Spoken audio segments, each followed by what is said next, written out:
What's up, you guys? Look what Dossier sent me, guys. Look what Dossier sent me. This is a very good. It smells delicious. Okay, so this is peach. This is orange. Okay, and then we're just having an egg roll, guys, that I got from Aldi's. We're just trying it. It's not that good. Sorry, Aldi's. Oh, dear God, bless his food. Just amen. Okay, and then here's a 1940s radio that's a magnet that you put on your refrigerator and you can play music in your house, okay? And people won't even know where the music is coming from because they won't think this is real. And it's blinking because it's Bluetooth. It goes off your phone.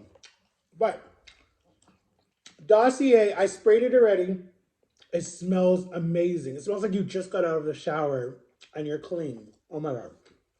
But go get this on my TikTok shop. I think it's $14 or maybe $19. I could be wrong. And they sent you a little card with the little stuff on the back. So go get you it. All right. So, story time of my life. All right. So, but side note, we got to talk about something, guys, that is really kind of pissing me off in society right now. So, you guys all know I have a disability. I'm high functioning with a disability. Believe me, my son reminds me all the time when he wants to tease, but he don't like when I tease him. But anyways, he's a kid. He's got to learn. He'll learn his own way. I love him to death. But anyways, oh, happy birthday, Miss Vivian. I don't even think you watch my channel, but happy birthday to my neighbor, who's like a second grandmother to me. But anyways,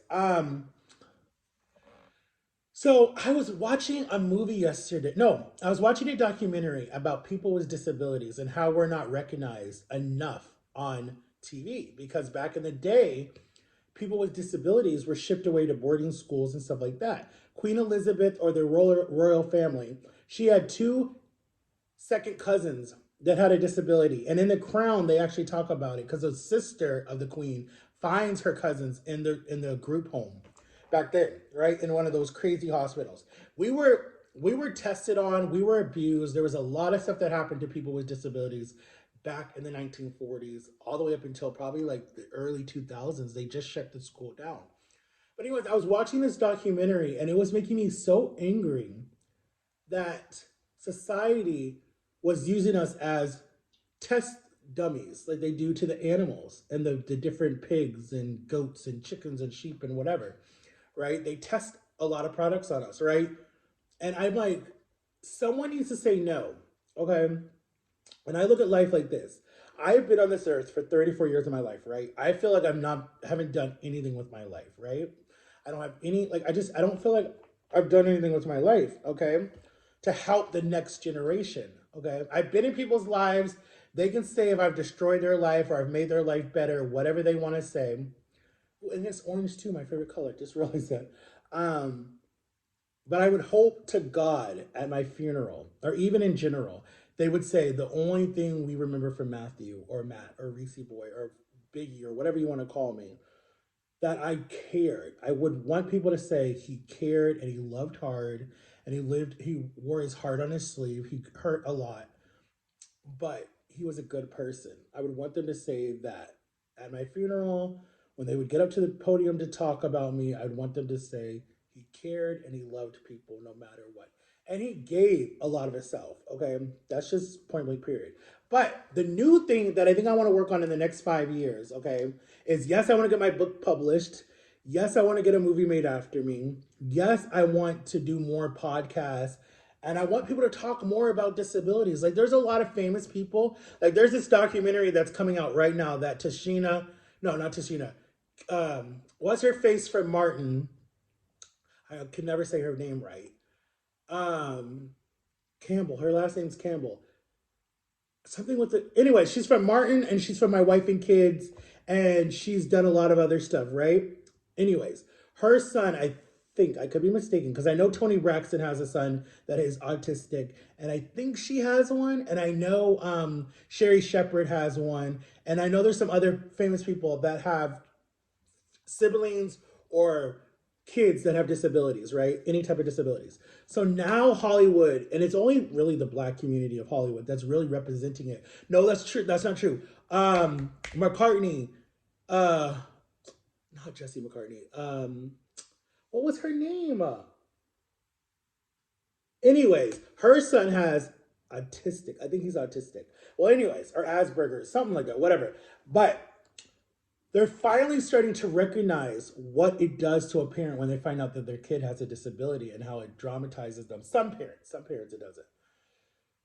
But because I was adopted and my parents, well, no, my parents found out when they had me, basically when I was like, I think like 2 or 3, I don't know. I have to ask my mom. I wish she would do a video with me and tell you guys the story. I might ask her too when they come back. I might ask her to sit down and like kind of just quiz her and ask her questions. But anyways, I wish that there were more people who could talk about disabilities that actually have a disability. But listen, I'm proud of society because I'm seeing them on shows. Like I think Kelly Clarkson, I just had a kid on there that he had some type of disability. I know The View has done it a few times. I know Good Morning America's done it a few times. I know The Talk's done it. I know a lot of shows have tried to give us credit where it's due, and I love that the X Factor and America's Got Talent has a lot of people that come on there blind, deaf, a handicap, something, and they wow the judges because they're so, God took away maybe their vision or something, but God gave them that voice, or God gave them another talent. And you see how all those people that probably in society, if they weren't on a TV show, would have probably made fun of them. You see how all of them get up and stand, and they always have a bully type of story. And I always cry when I see those shows. I always cry when I see that because I'm like, I know how it feels to be different and feel like society judges you for it and they look down on you and they think that you're weird. So it's like, I get it. I get it 100%. So when people are like, oh, do you support the LGBTQ community? I'm like, I do, because it's almost like a form of like, if we came up with our own disability, a community where we're judged and we're pried at and we're locked up for and we're bullied and we're being killed. I mean, it's happened. It's literally happened. Um, it's like we need our own community too. And I just, if God has me on this earth to be a voice for it, I'm like, God, use me, please use me, because I've done plays, I've done a lot of different stuff with my life and have not let my disability deform me, defy me. I mean, yes, sometimes I have, sometimes I haven't, and I got to thank Jama, because when Jama came in my life in 2014, I was such a little vegetable or whatever you want. I was like a little baby basically in a grown man's body. And she said, be a man, be a man. And I said, you know what, you're right. And I took my life back. I said, nope, nope, no. I don't have to take this crap anymore. I honestly think I probably would have died in my 20s, like all my doctors said, because I probably would have been with the wrong person and would have got killed, or the obesity would have took me out because I was having all those issues in my 20s, right? But God sent me Jama to help me say, hello, wake the heck up. Stop being a baby. Stop letting people treat you like a baby. No wonder they say that you're slow and, whatever. But to say all of that, guys, is don't count people out with disabilities. If you have a child, a brother, a sister, a cousin, a neighbor, whoever you know, don't count them out, because at the end of the